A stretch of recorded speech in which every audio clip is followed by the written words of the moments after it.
Hi అండి, నేను మీ Chandrika. Welcome back to ask kitchen wonders. ఈరోజు మన కిచెన్లో కాకరకాయ ఫ్రై అయితే చూద్దామండి.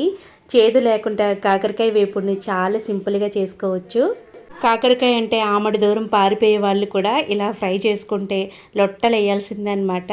వాళ్ళకి తెలియకుండా కాకరకాయని తినేసామా అని అనేలా ఉంటుందన్నమాట ఈ కాకరకాయ వేపుడు. చేదు లేకుండా ఈ కాకరకాయ కూరని ఎలా చేసుకోవాలో ఈరోజు మన వీడియోలో చూసేద్దామండి. చాలా సింపుల్గా చాలా టేస్టీగా ఈ కాకరకాయ వేపుడిని చేసుకోవచ్చు. దానికోసం ముందుగా ఇప్పుడు లేత కాకరకాయల్ని ఒక 1/2 kg దాకా తీసుకోండి. చూడండి, నేను వీడియో క్లిప్లో చూపిస్తున్నట్టు ఇలా రౌండ్ చక్రాల్లాగా చక్కగా పిక్కలతో సహా ఇలా కట్ చేసుకోవాలి. నీట్గా 2-3 సార్లు శుభ్రంగా వాష్ చేసేసి కాకరకాయ ముక్కలు అనేవి ఇలా రౌండ్గా కట్ చేసుకోండి. ఫ్రై కోసం రౌండ్గా కట్ చేసుకుంటే చాలా బాగుంటాయి అన్నమాట. ఇప్పుడు దీంట్లోకి 1 టేబుల్ స్పూన్ దాకా ఉప్పు వేసి ఈ కాకరకాయ ముక్కలన్నిటికీ కూడా బాగా ఉప్పు పట్టించి ఒక అరగంట పాటైనా సరే ఈ ముక్కలకి బాగా మ్యాగ్నెట్ చేసుకోవాలండి. అలా అయితే ఈ కాకరకాయల్లో నుంచి నీళ్లు ఊరుతాయి అన్నమాట.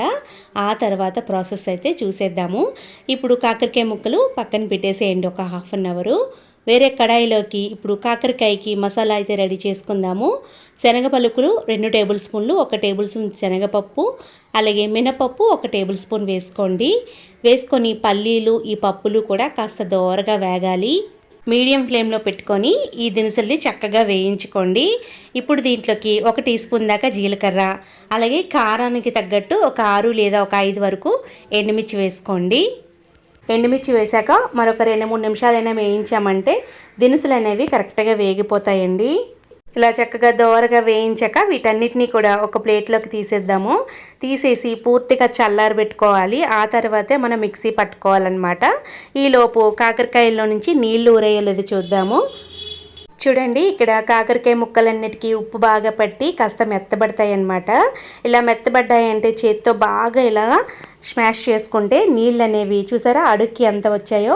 కాకరకాయలో ఉన్న ఈ రసం మొత్తం కూడా మనం పిండేసి తీసుకుంటే కాకరకాయ చేదు అనేది తగ్గిపోతుందన్నమాట.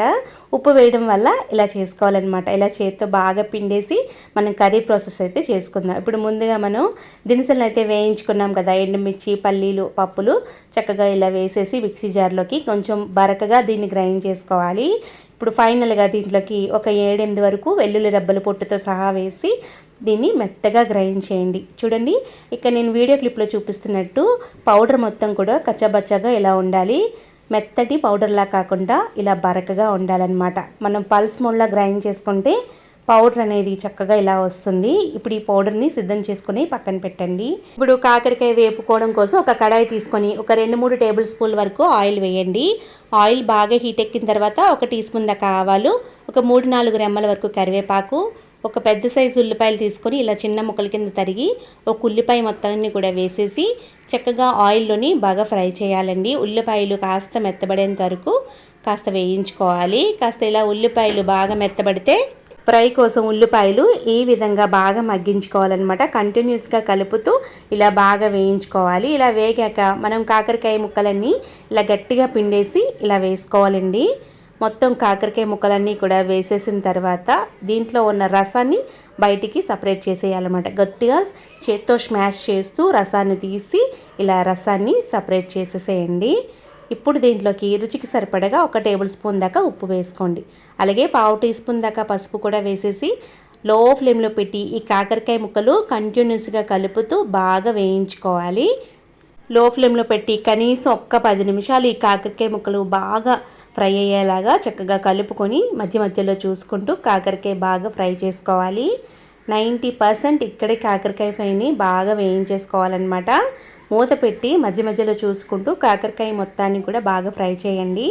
ఒక 5-6 నిమిషాల తర్వాత మూత తీసి కంటిన్యూస్గా ఇలా కలుపుతూ కాకరకాయ బాగా మగ్గించుకోవాలండి. లేదంటే అడుగు పట్టేసి కాకరకాయ ముక్కలు అనేవి సరిగ్గా వేగవు కాబట్టి మధ్య మధ్యలో చూసుకొని డీప్ ఫ్రై కాకుండా మనం షాలు ఫ్రై చేస్తున్నాం కాబట్టి కాస్త చూసుకొని ఇలా ఫ్రై చేసుకోవాలన్నమాట.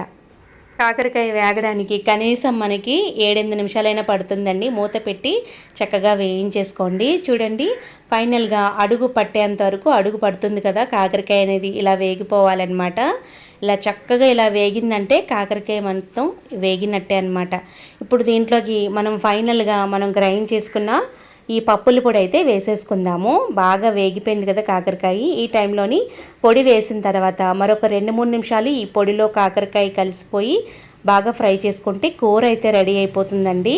పొడి మొత్తం కూడా మనం వేయించి తీసుకున్నాం కాబట్టి దినుసులు ఎక్కువగా వేయించిన అవసరం లేదు. పొడి వేసిన తర్వాత మరొక 2-3 నిమిషాలు వేయించామంటే చాలు, ఈ కాకరకాయ వేపుడు అనేది రెడీ అయిపోతుందండి. చూడండి, కాకరకాయ వేపుడు అయితే సిద్ధమైపోయింది. ఇలా బాగా కలిపేసుకొని వేడి వేడి అన్నంలోకి ఈ కాకరకాయ వేపుడిని కలుపుకొని తిన్నామంటే అదిరిపోద్దనమాట. చేదు లేకుండా ఎక్సలెంట్గా ఉంటుంది కాకరకాయ వేపుడు. నాకైతే చాలా పర్ఫెక్ట్గా వచ్చింది. చూసారు కదా, నేను చూపించినట్టు ఈ కాకరకాయ వేపుడిని ఇలా ఒక్కసారి ట్రై చేసి చూడండి, అదిరిపోతుందనమాట. అంత బాగుంటుంది. నచ్చిందా మరి? నచ్చితే లైక్ చేయండి, షేర్ చేయండి. మరిన్ని టేస్టీ అండ్ సింపుల్ రెసిపీస్ కోసం ఆస్క్ కిచెన్ వండర్స్ ఛానల్ని తప్పకుండా సబ్స్క్రైబ్ చేయండి. Thanks for watching.